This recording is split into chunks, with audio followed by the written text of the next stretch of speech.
హైదరాబాద్లో కూడా వరదలు వస్తున్నాయంటే అదే కారణం. అంటే ఈ రోజు రేవంత్ రెడ్డి గారు అంటున్న మాట కాదండి, ఆయన టీడీపీలో ఉన్న రోజుల్లో కూడా ఒకసారి ఇది అసెంబ్లీలో దీన్ని ఆయన ప్రస్తావించారు. అండ్ తర్వాత ఇంకొక సందర్భంలో కూడా ఆయన సీఎం కాకముందు కూడా ఈ విషయాన్ని ప్రస్తావించిన వీడియోలు ఉన్నాయి సార్ ఆన్లైన్ లో. ఇప్పుడు ఆయన చేస్తున్న దాని మీద విపరీతమైన విమర్శలు అన్నవి కూడా బాగా వస్తున్నాయి సార్. దాని మీద మీ అంటే విమర్శలు ఎన్ని వస్తున్నాయో ఎప్రిసియేషన్ కూడా అంతకంటే ఎక్కువ వస్తుంది. ఇప్పుడు ముఖ్యంగా అంటే ఆయన సెలబ్రిటీస్ పెద్ద ఇంపార్టెంట్ ప్రామినెంట్ ఎవరైనా కూడా మీరు కేర్ చేయొద్దని ఆయన ప్రెస్ మీట్ లో చెప్పారు. ఇప్పుడు మన సినిమా ఇండస్ట్రీ వరకు గనక మనం అబ్జర్వ్ చేస్తే నాగార్జున గారి దెన్ కన్వెన్షన్ కూల్చడం అది కరెక్ట్ కాదని నాగార్జున గారు దాని మీద ట్విట్టర్ లో పోస్ట్ చేయడం గట్రా జరిగింది సార్.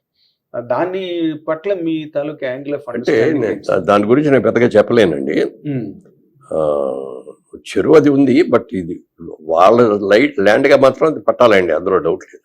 ఓకే, ల్యాండ్ పట్టా ల్యాండే కొనుక్కున్నారు. అయినా గతంలో ఉన్న రాజశేఖర రెడ్డి గారు ఉన్నప్పుడు కానీ, కేసీఆర్ గారు ఉన్నప్పుడు కానీ, కేటీఆర్ గారు కానీ వాళ్ళందరూ కూడా హెల్ప్ చేశారు కాదని అంటలా. కాకపోతే ఏంటంటే అక్కడ ఇవన్నీ అవటం మూలంగా ఎక్కడెక్కడ కన్స్ట్రక్షన్ రావటం మూలంగా చెరువుల్లోకి నీళ్లు వెళ్ళట్లేదు, రోడ్ల మీదకి వచ్చేస్తున్నాయి అనే దాని మీద తీసుకున్నారు ఇది. ఓకే, ఇప్పుడు అదే ఇప్పుడు విజయవాడ మనం తీసుకుంటే అక్కడ ఎప్పుడూ లేనన్ని వరదలు, అసలు దారుణంగా అంతా పోయే పరిస్థితి. జగన్మోహన్ రెడ్డి గారేమో ఇదంతా బుడమేరు దాని గురించి, అన్నమయ్య గేట్ గురించి, ఇది మ్యాన్ మేడ్ డిజాస్టర్ అని చెప్పి. అదే చాలా తెలివి తక్కువ మాట అది. ఎవరైనా కావాలని చేస్తారంటే చేయగలరా? వరదలు తెప్పించగలరా? వర్షాలే పట్టలేదు అనుకునే వాళ్ళకి వరదలు తెప్పించగలరా? అదే మరి రాత్రిపూట తెల్లవారుజామున 3 దాకా 4 దాకా చంద్రబాబు నాయుడు గారు తిరుగుతానే చూస్తానే ఉన్నాడంటే ఎంత గొప్ప విషయం అండి. చాలా గొప్ప విషయం సార్, చాలా గొప్ప విషయం. ఆయన అంతకుముందు కూడా వైజాగ్ లో మీకు గుర్తుంటే హుడ్హుడ్ వచ్చినప్పుడు కూడా ఆయన అక్కడే వైజాగ్ లోనే, అదే ఆయన వ్యాన్ లోనే కూర్చున్నాడు. ఇప్పుడు దీనికి కూడా నిన్న కొన్ని ఏరియాలు వెళ్ళటానికి స్కోప్ లేకపోతే ఆ జేసీపీ ఉంటుంది కదా, జేసీపీ మీద కూర్చొని ట్రావెల్ చేశాడు 4 hours 5 hours. అంత రిస్క్ కదండి లైఫ్ కి నిజంగా. అంటే ఇప్పుడు అక్కడ ఉన్న పరిస్థితిని కూడా పొలిటిసైజ్ చేసే ఒక అట్మాస్ఫియర్ కనిపిస్తుంది సార్. దాని మీద మీరు కూడా ఒక పాలిటీషియన్ కదా, అసలు ఏది కరెక్ట్ ఏది ఇన్కరెక్ట్ అన్నది కూడా పబ్లిక్ కి of course they are watchful Chandrababu Naidu garu చేసే వర్క్ మీద. ఇప్పుడు నేను పేపర్లో చదివిన విషయాల్లో చూసుకుంటే ఇమ్మీడియట్ గా ఇన్ని అక్కడ పిలిపించారు సీఎం గారిని, ఢిల్లీ రమ్మన్నారంట. ఏమని ఒక వర్గం వాళ్ళు ఇవన్నీ ఎందుకు చేస్తాం ఇది అని చెప్పి ఇది చేస్తే రాహుల్ గాంధీ గారు గో హెడ్, నువ్వేమనుకున్నావు అవన్నీ చేసి పేపర్లో వచ్చింది. అవును, పేపర్లో వచ్చింది, ఇచ్చాడు అంతే. వాళ్ళు బ్రహ్మాండంగా విమర్శించే వాళ్ళు ఎంతమంది ఉన్నారో మెచ్చుకునేవాళ్ళు కూడా అంతకంటే వాళ్ళే ఎక్కువ మంది ఉన్నారు సార్. ఏదో ఒక వర్గం మాట్లాడుతున్నారు తప్పితే, బట్ జనరల్ పబ్లిక్ కి పాలిటిక్స్ అక్కలేదు కదా, మంచి ఏం జరిగింది చెడు ఏం జరిగింది తప్పితే. అంటే ఆయన రిజైమ్ లో ఆ కరకట్టలు వాటి తాలూకు నిర్మాణం కానీ వాటి తాలూకు పటిష్టత గురించి కానీ ఎవరు పట్టించుకున్న దాఖలాలు ఎక్కడా లేవు. దానివల్లే ఈ రోజున ఇంత విపత్తు కారణమైందని. బట్ అది మర్చిపోయి, ఆ బుడమేరు అనేది చాలా ఏళ్ళగా ఉందండి ఆ ప్రాబ్లం. ఇవాళ కొత్తగా కాదు, చాలా చిన్న ఏరియా ఇది. కానీ వచ్చినప్పుడు విపరీతమైన ఉధృతంగా వచ్చేస్తుంది. అలా మొన్న అది కూడా వచ్చింది. ఈయన అవగాహన రాకుండా ఈయన ఏదో మాట్లాడాడు. ఎవరు? జగన్మోహన్ రెడ్డి గారు ఏదో ఆయన ఇల్లు అక్కడ ప్రొటెక్ట్ చేసుకోవడం కోసం అవన్నీ నీళ్లు వదిలేశాడు, ఎన్ని ఓళ్ల మీద పడి. అదే నాగబాబు గారు దాని మీద చాలా స్ట్రాంగ్ గా రియాక్ట్ అయ్యారండి ట్విట్టర్ లో, చాలా స్ట్రాంగ్ గా రియాక్ట్ అయ్యారు. మీరు అప్పుడు చేసింది ఏంటి, అయితే అప్పుడు మీరు చేసింది కరెక్టా అంటే మనం మాట్లాడకూడదు, ఏదో డిబేట్ నడుస్తున్నది కానండి. బట్ ఓవరాల్ గా అక్కడ ఇప్పుడు పవన్ కళ్యాణ్ గారు డిప్యూటీ సీఎం అయ్యి చంద్రబాబు నాయుడు గారు మళ్ళీ సీఎం గా వచ్చిన తర్వాత ఒక సీనియర్ పర్సన్ గా, ఒక పాలిటీషియన్ గా అక్కడ జరుగుతున్న కార్యక్రమాల మీద మీ తాలూకా ఒపీనియన్ ఏంటి సార్? అంటే ఇప్పుడు జరుగుతున్నది 5 ఏళ్ళు బ్లాక్ అయింది ఏపీ స్టేట్ దాదాపుగా. ఇప్పుడు చంద్రబాబు నాయుడు గారు వచ్చాక మళ్ళీ దాన్ని స్పీడప్ చేసే దీంట్లో ఉన్నారు. ఇది ఎలా జరుగుతున్నది, ఏం జరుగుతున్నది అంటే మీరు ఏం చెప్తారు? అంటే ఒక విధంగా చెప్పాలంటే భారతదేశంలో ఉన్న స్టేట్స్లో ఉమ్, వన్ ఆఫ్ ద టాప్ 5 స్టేట్స్లో ఆంధ్రప్రదేశ్ అనేది ఒకటి. ఉమ్. అంటే ఏది తెలంగాణ ఆంధ్రప్రదేశ్ రెండు కలిపి ఉమ్మడి ఉమ్మడి ఆంధ్రప్రదేశ్. ఉమ్, అలాంటి స్టేట్లో తెలంగాణ ఏమో బాగా ఎస్టాబ్లిష్ చేశారు, బ్రహ్మాండంగా వచ్చేసింది అవునండి. అన్ని రకాలుగా. దానికి ఎవరో కారణం అంటే చంద్రబాబు నాయుడు గారు మనం 100%. 100%, అందులో డౌట్ లేదు. Doubt ఇంకోటి లేదు. రెండో కాంట్రవర్సీ కూడా లేదు. అవును. ఆంధ్రప్రదేశ్ విభజన జరిగిన తర్వాత మన క్యాపిటల్ లేకుండా అయిపోయింది. క్యాపిటల్ లేని రాష్ట్రం. క్యాపిటల్ లేని రాష్ట్రం. మ్యాప్లో కూడా ఆంధ్రప్రదేశ్ అంటే ముఖ్యపట్నం ఏంటంటే లేదు. అవును. అది ఏం చేయాలి అనే దాని మీద చాలా హోంవర్క్ చేసి అయినా, ఎందుకంటే ఏ స్టేట్ అయినా సరే సిటీ ముఖ్యం అండి. అవును. ఇప్పుడు తెలంగాణ ఉంది, తెలంగాణలో హైదరాబాద్ సికింద్రాబాద్ మూలంగా ఎంత మ్యాక్సిమం ఇన్కమ్ వచ్చేది ఎంత అంటే ఇక్కడే. హైదరాబాద్. మిగిలిన స్టేట్స్లో ఏం రాదు, మిగిలిన డిస్ట్రిక్ట్స్లో. అవును. అలాగే తమిళనాడు ఉందంటే వాళ్ళకి చెన్నై ఉంది, సేలం ఉంది, కోయంబత్తూరు ఉంది. అవును. కర్ణాటక ఉందంటే వాళ్ళకి బెంగళూరు ఉంది, మైసూర్ ఉంది, త్రివేంద్రం ఉంది వాళ్ళకి, కేరళ కేరళ వాళ్ళకి. వాళ్ళు. మరి ఇవన్నీ మనకి ఏదో ఒకటి. వైజాగ్ని సిటీ అనలేము, విజయవాడని సిటీ అనలేము, గుంటూరుని సిటీ అనలేము, తిరుపతిని సిటీ అనలేము, అనంతపూర్ని సిటీ అనలేము. కానీ ఒక సిటీ కావాలి. సిటీ కావాలంటే సిటీ ఒక సెంటర్ ప్లేస్లో అందరికీ దగ్గరగా ఉండేటట్టుగా ఉండాలి అని దాని మీద చాలా దీర్ఘంగా ఆలోచించి, అమరావతి అయితే పర్ఫెక్ట్గా ఉంటుంది, కృష్ణానది ఒడ్డున ఉంటుంది, ఇది వాటర్ ఇవన్నీ కూడా తీసుకొచ్చి అన్ని లేక్స్ లాగా ఇవన్నీ కూడా చేసి చాలా పెద్ద ప్లాన్ చేశారు. అదే సుందరీకరణ, సుందరీకరణ. beautification.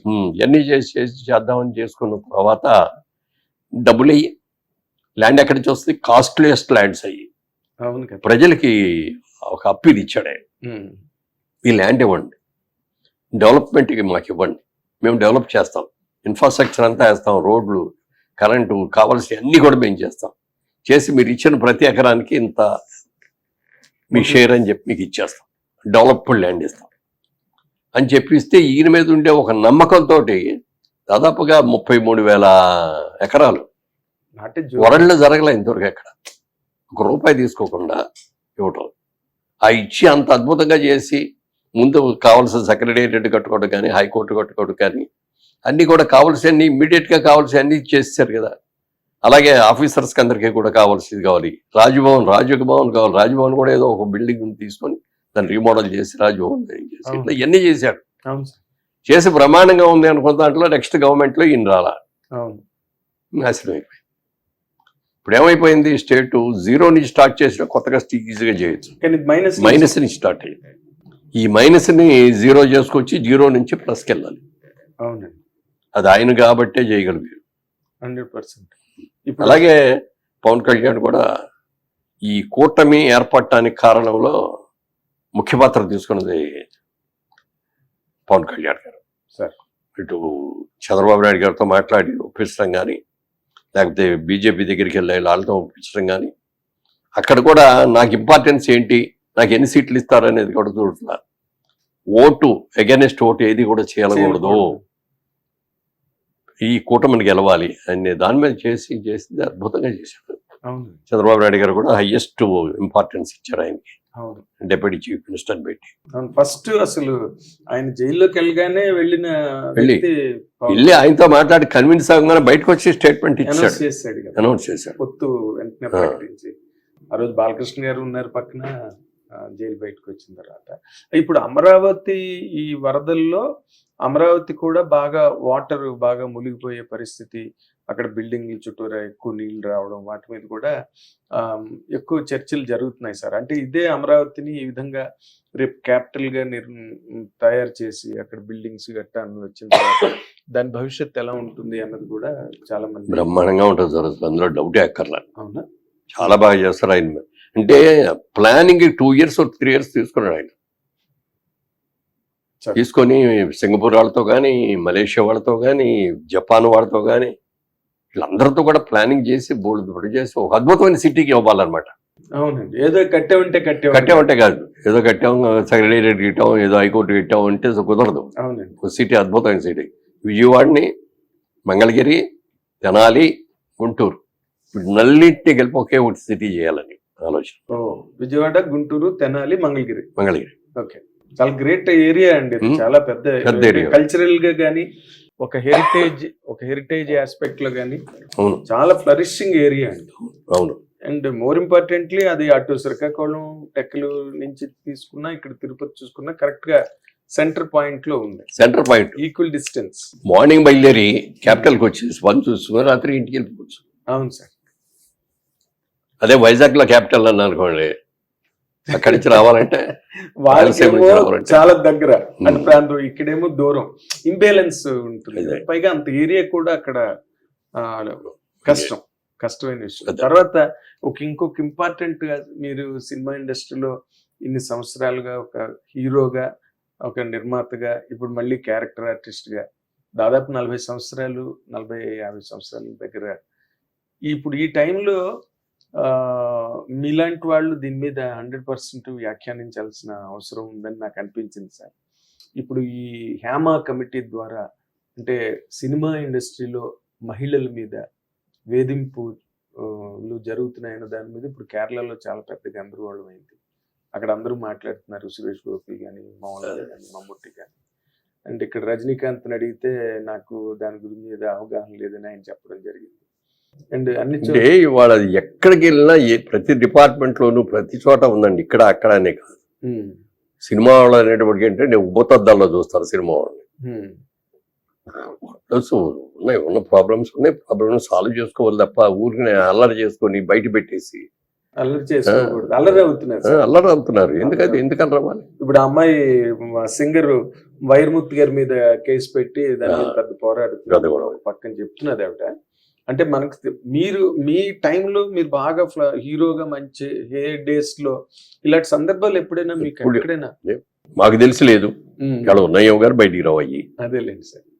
అంటే ఈ వాతావరణం అన్న దాని మీద జరగాలి, ఫైట్ అయితే జరగాలి అని చెప్పి మేము 100% దాన్ని ఉమెన్ రైట్స్ ని ప్రొటెక్ట్ చేయడం కోసం మేము ఎప్పుడు ముందునే ఉంటామని. హిట్ టీవీ యాప్ ఇందులో short news, live news, entertainment shows, movies, digital magazines తో పాటు మీ జిల్లా వార్తలను కూడా ఫ్రీగా చూడొచ్చు.